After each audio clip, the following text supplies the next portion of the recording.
not very far from the Israel-Hamas or Gaza Strip.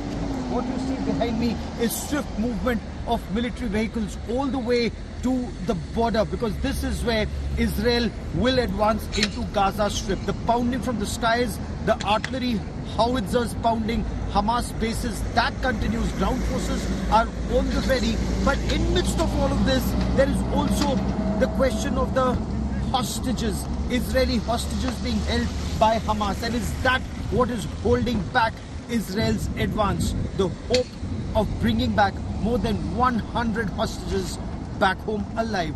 Over the course of the next half hour, we get you all details of Israel's plans to decimate Hamas and bring back its hostages. Stay with us. The Hamas is holding a large number of Israeli citizens as hostages. A number of foreigners too are being held hostage by Hamas at the Gaza Strip. According to information in Israel, the hostages include several little children, and Israel's effort is to ensure all the hostages are repatriated as quickly as possible. As these guns boom off, the message from Hamas through Iran is stop the bombing of Gaza Strip, and the children, the hostages, they could be returned. But is that possible? All efforts as of now, whether it's the United States or several other countries, are working on Hamas through several interlocutors to ensure that the hostages are repatriated as quickly as possible. Again, something that's easier said than done.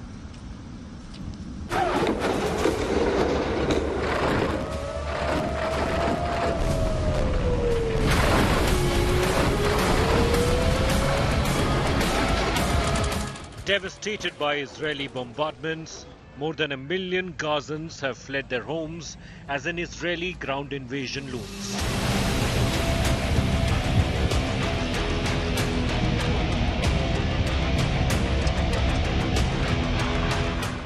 Airstrikes have been unchallenged. In the face of no credible anti-aircraft weapons or air defense systems at Hamas's disposal. Destruction in the besieged Gaza Strip unprecedented.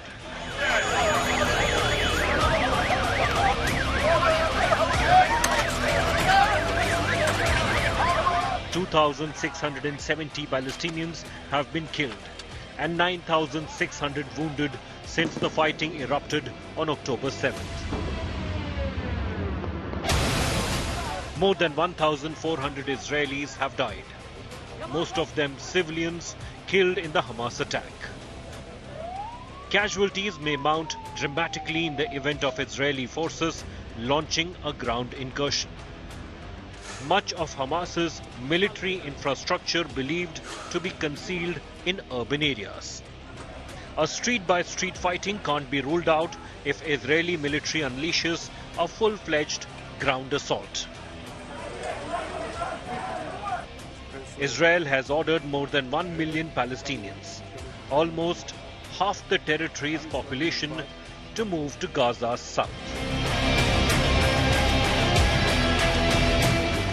Hamas has called upon Palestinian residents to stay put.